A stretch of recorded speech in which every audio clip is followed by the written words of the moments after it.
आइए बच्चों, आज फिर से हम लोग डिजाइनर फिजिक्स की तरफ से power, average power in one cycle of motion through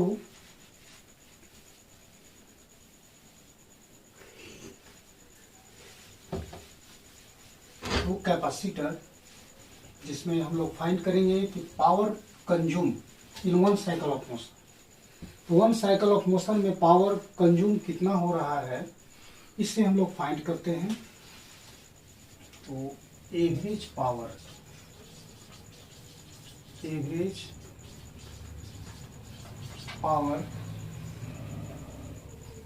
in a circuit containing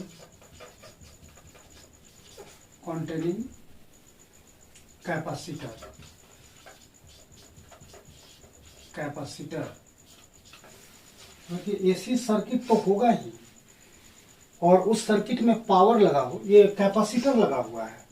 तो जब कैपेसिटर लगा हुआ है और एसी करंट सप्लाई हो रहा हो, तो उसमें पावर क्या हो रहा है, पावर का वैल्यू क्या होगा वन साइकिल ऑफ मोशन में या हाफ साइकिल ऑफ मोशन में, जितने भी साइकिल ऑफ मोशन में आप फाइंड करना चाहें तो आप बना सकते हैं, इजी वे में बना सकते हैं। तो हम लोग बनाएंगे वन साइकिल ऑफ मोशन में कि पावर कितना हो रहा है। जैसे कि वन साइकिल ऑफ मोशन आपका ये हो गया, ये वन साइकिल ऑफ मोशन का है। तो यहां से यहां तक करंट को आने में पावर का क्या वैल्यू हो रहा है, उसे हम लोग फाइंड करेंगे। ठीक है, आइए। तो we know that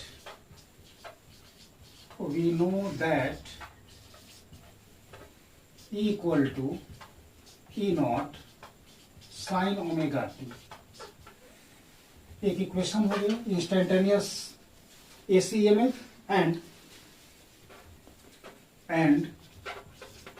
I equal to I naught sine omega t plus pi by 2।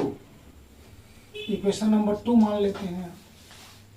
तो करंट और ईएमएफ दोनों स्क्रीन पर आ चुका है, बोर्ड पे आ गया है, और हमें चाहिए पावर। तो सबसे पहले हम लोग पावर फाइंड करेंगे। तो पावर का बेसिक फॉर्मूला होता है V इंटू आई, यानी पोटेंशियल डिफरेंस। तो उसके प्लेस पर हम लोग E लिखेंगे और I लिखेंगे, दोनों का वैल्यू।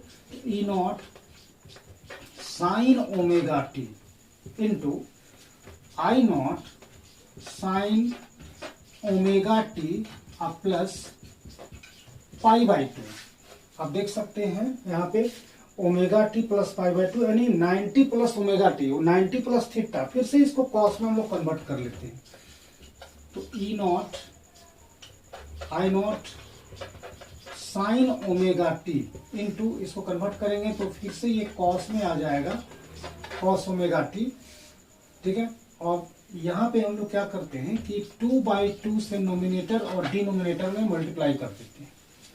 तो ये टर्म हो गया P इक्वल टू, तो 1/2 ई नॉट आई नॉट और 2 sine theta into cos theta, क्योंकि फॉर्मूला हम लोग को पता है साइन 2 थीटा इक्वल टू होता है 2 sine theta into cos theta by this formula.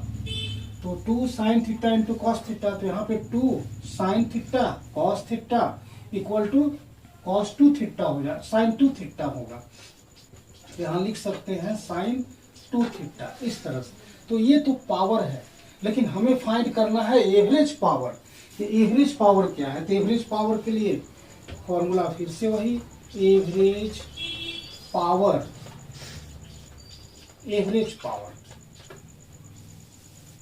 Average power के लिए फॉर्मूला सिंबल तो ये रहा 1/t sine of integration power, यानी function of power dt 0 to t। ये बेसिक फॉर्मूला है। तो 1/t और sine of integration 0 to t pt, यानी पावर जो है in terms of express in terms of time. तो यहाँ पे देख रहे हैं कि पावर जो हम लोग का टाइम के टर्म में है, तो इस पूरे वैल्यू को यहाँ पे लिखेंगे 1/2 E naught I naught and sine 2 omega t into d t. इस तरह से अब यहाँ जो कांस्टेंट टर्म है इसे बाहर कर लिया जाए, तो I naught divide by 2t sine of integration 0 to t और sine 2 omega t into d t. अब इसका इंटीग्रेशन जैसा कि पहले भी हम लोग बना चुके हैं इसका इंटीग्रेशन, तो E naught I naught divide by 2t और साइन का कॉस में आता है, ठीक है, साइन का कॉस, कॉस का साइन, इस तरह से। तो यहाँ पे ये हो जाएगा माइनस में, तो ये होगा कॉस 2 ओमेगा टी और डिवाइड बाई 2 ओमेगा, क्योंकि कांस्टेंट टर्म इंटीग्रेशन में डिवाइड होता है, ठीक है। और लिमिट हो गया capital T to 0 to T, और साइन को यहाँ पे आप ले लीजिए common, minus E naught I naught divide by, और इसको भी ले लीजिए, तो ये हो जाएगा 4 ओमेगा टी, और यहाँ पे कॉस बचा है, तो कॉस का वैल्यू हम लोग टी का रखेंगे, कॉस 2 और ओमेगा का वैल्यू 2 पाई बाई टी, और हमें रखना है टी, तो एक टी रखें यहाँ पे, और कॉस टी के प्लेस पर 0 रखेंगे तो कॉस 0 लेंगे, ठीक है। टी से टी कैंसिल, तो minus A not I naught divide by 4 omega t और कॉस 4 पाई का वैल्यू वही होगा जो 0 का होता है, ठीक है।